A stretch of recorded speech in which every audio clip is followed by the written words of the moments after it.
En nuestra iglesia seguimos estudiando el libro de Génesis y hemos ido lo más despacio posible y obviamente lo vamos a seguir haciendo. Así que vaya conmigo a Génesis capítulo 2, versículo 4. Del 1 al 4 vamos a leer. Fueron acabados los cielos y la tierra y todo el ejército de ellos.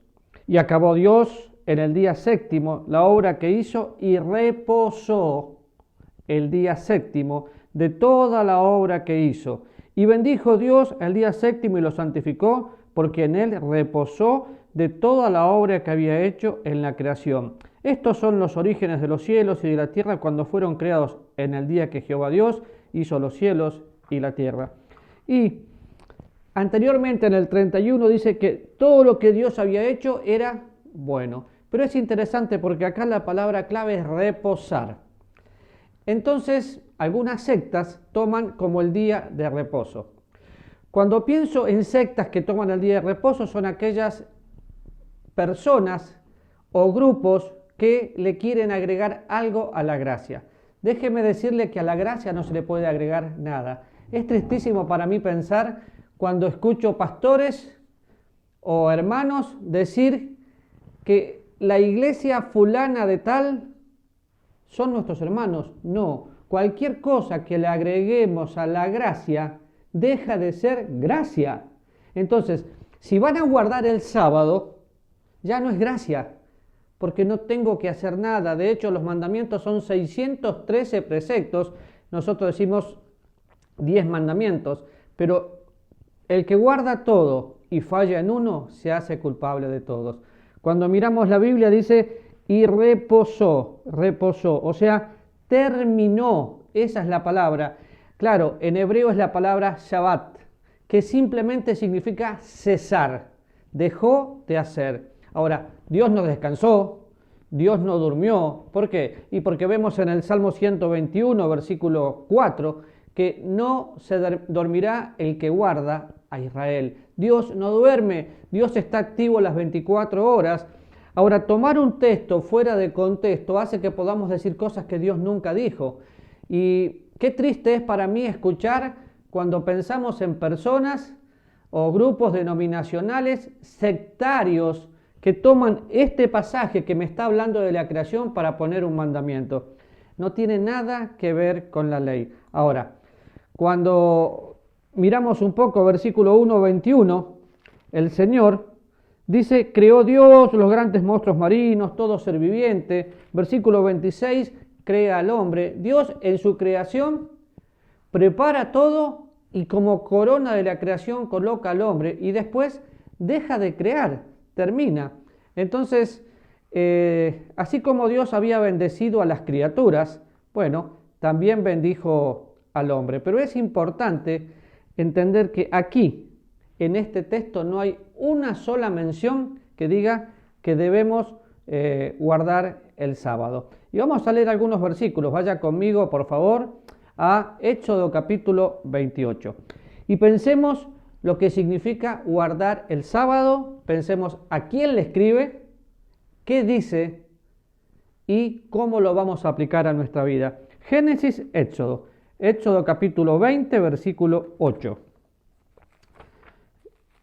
Lo buscamos y dice así, acuérdate del día de reposo, es la misma palabra, reposó, para santificarlo. 6 días trabajarás y harás toda la obra. 6 días trabajarás y harás toda la obra. Presta atención porque esto es importante para después. Mas el séptimo día es día de reposo para Jehová tu Dios.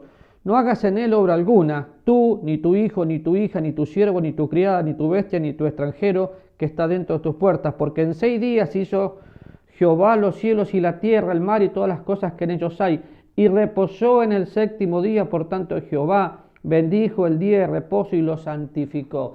Y si usted se fija un poquito todo el contexto, le está hablando en primer lugar al pueblo de Israel y le está dando la ley.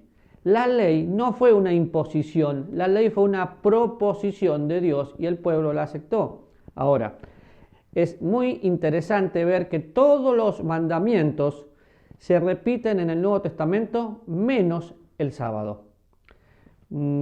Fíjese, versículo 12, honra a tu padre y a tu madre, lo dice el Señor y luego lo dice el apóstol Pablo en Efesios.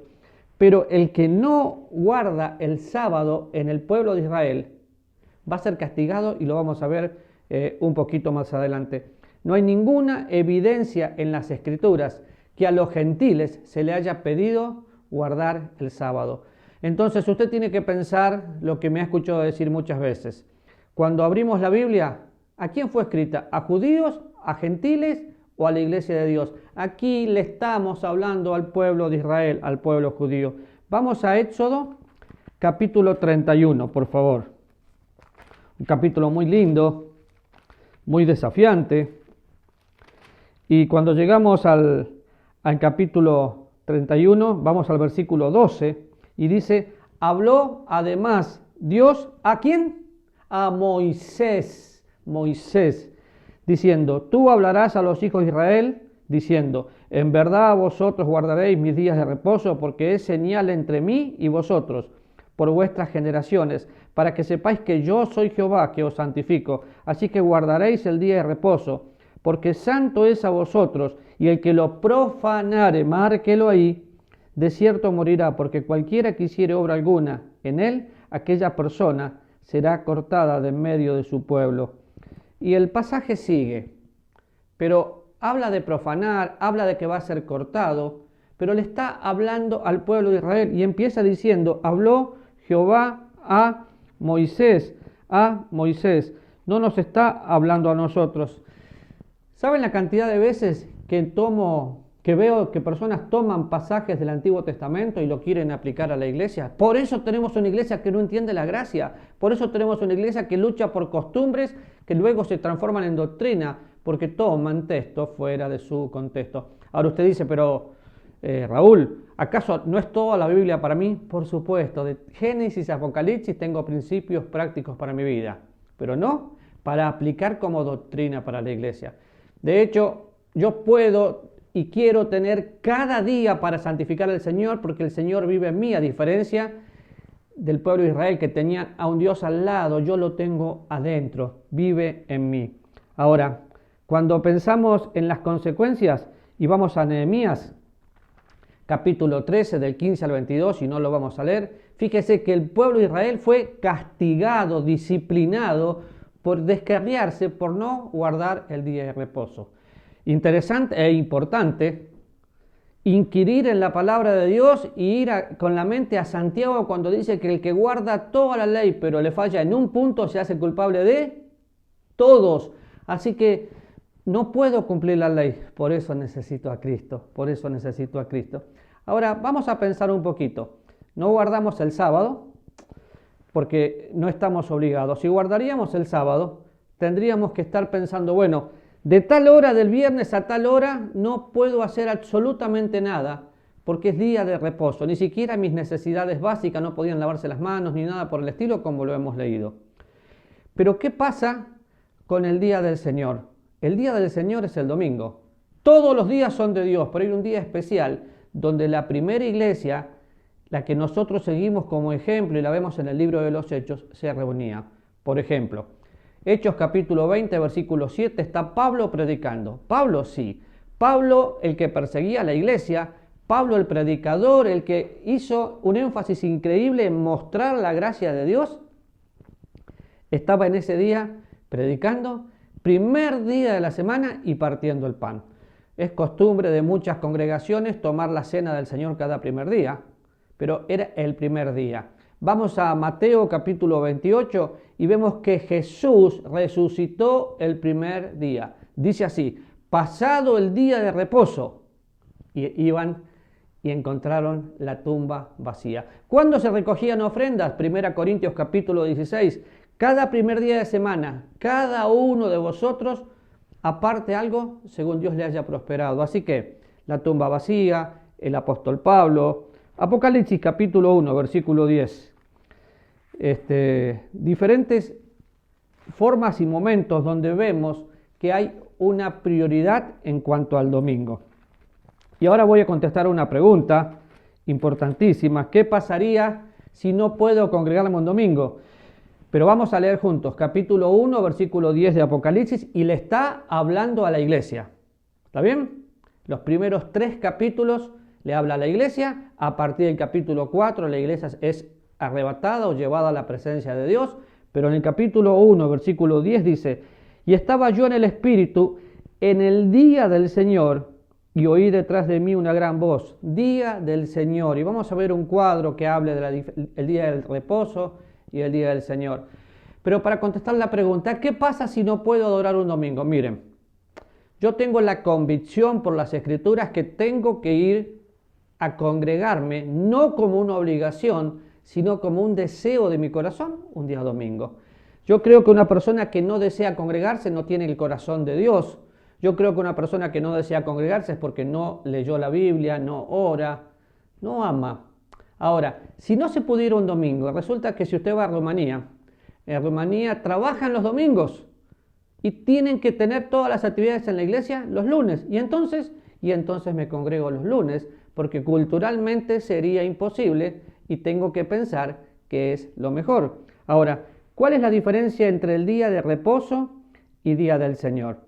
El día de reposo, la consumación de la vieja creación. El día de reposo dado solamente a Israel. ¿A quién? A Israel, al pueblo de Dios, en el Antiguo Testamento.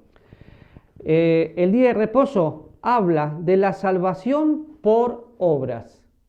6 días trabajás seguidos por un día de descanso. Y definitivamente la salvación siempre fue por gracia, siempre fue por fe, pero si yo pienso que tengo que hacer esto para ser salvo, estoy pensando en una buena obra. Otra vez, nada se le puede agregar a la gracia de Dios. Por ejemplo, una secta que dice así: el que creyere y fuere bautizado. Sí, la Biblia dice que tiene que creer y ser bautizado. ¿Y qué pasa si no se bautiza? Recordemos que el bautismo es la manifestación exterior de lo que pasa en mi interior. Entonces, una persona que no se bautiza es porque no ha entendido el Evangelio y no quiere obedecer porque ama. Ahora, si yo le digo a la gente, tiene que bautizarse porque la Biblia lo dice, ley. No. Entonces, día de reposo, consumación de la vieja creación. Día de reposo dado solamente a Israel. Habla de salvación por obras, intentando 6 días esto, un día esto. Pero qué espectacular el día del Señor. Consumación espiritual de la vieja creación, dado a todos los creyentes. ¿Y saben de qué habla? Habla de la salvación en la gracia de Dios, porque me congrego por buena voluntad y ya no sirvo a Dios, sirvo con Dios, lo hacemos juntos. Eso es una aventura maravillosa porque toda la plenitud de Dios vive en mí. Y por supuesto que me congrego, por supuesto que siempre me congregué, pero es tristísimo pensar cómo le van agregando ley a la gracia y deja de ser gracia. No hay nada, absolutamente nada, que el hombre pueda hacer para agradar a Dios si no es a través de Jesucristo, su Hijo. Tenemos que pensar que la consumación de la nueva creación es de modo que si alguno está en Cristo, nueva creación es. Las cosas viejas pasaron y todas son hechas nuevas. La ley ya se cumplió. Ahora, podemos mirar algunos pasajes y, por ejemplo, Hebreos capítulo 4 indica que el sábado del Antiguo Testamento es un tipo de reino futuro de descanso, como también un reposo espiritual a través de la fe en Cristo. Tenemos que pensar también que el apóstol que escribe Hebreos le está dirigiendo a un pueblo judío, cristiano, que estaban empezando a tratar de vivir en la gracia. Es como el apóstol Santiago, el hermano del Señor. Escribe Santiago, pero él había sido criado a los pies del Señor. Ahora pensemos esto, Colosenses, capítulo 2, versículo 13 al 17, Filipenses, Colosenses, y déjeme leer, ¿sí? Para usted. Colosenses 2, del 13 al 17, aclara que el sábado pertenece a las sombras de la ley y no a la luz de la gracia. a las sombras de la ley y no a la luz de la gracia. Y nosotros somos luminares en este mundo para alcanzar a los perdidos con el evangelio de la gracia de Dios. El hombre no puede hacer nada para alcanzar el cielo, porque Dios lo hizo por nosotros. Ahora, si un hombre quiere o una mujer quiere adorar el sábado, y déjenlo, es inmadurez ponerse a juzgar, pero es falta de conocimiento bíblico pensar que es el sábado. ¿Por qué? Porque fíjese Colosenses, capítulo 2. Vamos a leer algunos versículos, versículo 13. Y a vosotros, estando muertos en pecado y en la incircuncisión de vuestra carne, os dio vida juntamente con él, perdonando todos los pecados, anulando el acta de los decretos que había contra nosotros, que nos era contraria, quitándola de en medio y clavándola en la cruz, y despojando a los principados y potestades, los exhibió públicamente, triunfando sobre ellos en la cruz. Por tanto, nadie os juzgue en comida, en bebida, en cuanto a días de fiesta, lunas o días de reposo, todo lo cual es sombra de lo que ha de venir, pero el cuerpo es de Cristo. Y le agrego algo más para no leer todo el pasaje. A partir del versículo 20 dice, haber muerto con Cristo en cuanto a los rudimentos del mundo, como si os vivieses en el mundo. ¿Por qué se someten a preceptos tales como no manejes, no gustes, no toques, en conformidad a doctrinas y mandamientos de hombres, cosas que se destruyen con el uso? Tales cosas tienen a la verdad cierta reputación de sabiduría, en culto voluntario, en humildad, en duro trato del cuerpo, pero no tienen valor alguno contra los apetitos de la carne. Entonces pensar, tengo que hacer esto, tengo que hacer esto y tengo que hacer esto, es tratar de fabricar un cristianismo, pero el cristianismo es natural porque vivimos un cristianismo real. No podemos pensar, bueno, ahora que sos cristiano tenés que hablar de esta manera, comportarte de esta manera. Tenemos que pensar lo que dice aquí. Todos nuestros pecados fueron perdonados, absolutamente todos. No hay pasado, presente y futuro. Hay pecado porque yo estuve en la cruz. Y se anuló el acta que era contraria. ¿Por qué? Porque la sangre de Jesucristo limpió todo mi pecado. Entonces, tengo que pensar, ¿cómo sucedió eso? El Señor Jesús cumplió la ley, vivió la ley, iba al sábado. Claro, lo encontramos al Señor Jesús en el templo a los 12 años, leyendo las Escrituras y dejando a todo el mundo con la boca abierta por su sabiduría. Ahora, ¿cumplió toda la ley? Por supuesto. Gálatas capítulo 4, versículo 4 dice, pero cuando vino el cumplimiento del tiempo, Dios envió a su Hijo, nacido de mujer, nacido bajo la ley. El Señor nació en la dispensación de la ley, vivió en esa época y cumplió la ley a cabalidad. ¿Para qué? Para que usted y yo no tengamos que hacer absolutamente nada para ser salvos. Él lo hizo por mí. Ya no hay sábado, no hay fiesta, no hay formas. Es la gracia de Dios que nos sostiene cada día. Y el acta que me era contraria, ya está, ya fue. Entonces, tengo que terminar pensando en esto. ¿Qué hago con las personas que quieren discutir? Bueno, Dios no me llama a discutir. Dios me llama a recibir a los débiles en la fe, no para contender con ellos. En mirar a mi hermano como superior a mí mismo. Así que, pensemos cómo empezamos. Tenemos un texto en el libro de Génesis que habla de reposo. En ningún momento nos está hablando del descanso o de guardar un día. Nos está hablando de que Dios termina la creación y paró. Como principio muy práctico, vemos que el Señor, después que los discípulos tenían mucha actividad, los llamaba para que estén con Él. Y qué bueno y qué importante, porque Dios puso una necesidad en mi corazón, estar con Él, tener comunión, tener comunión. Fueron acabados los cielos y la tierra y todo lo que Dios hizo. Y bendijo Dios ese día. Y nosotros fuimos bendecidos con toda bendición espiritual en los lugares celestiales. Así que, cuando vaya a leer la Biblia, pregúntese, ¿para quién fue escrito? ¿Para los judíos? ¿Para los gentiles? ¿O para mí, que soy la iglesia? ¿Qué es la iglesia? La iglesia es el cuerpo de Cristo, formado por todos aquellos que un día pusieron su fe en Jesucristo. ¿Puso su fe en Cristo? Comuníquese con nosotros ante cualquier duda. Nos vemos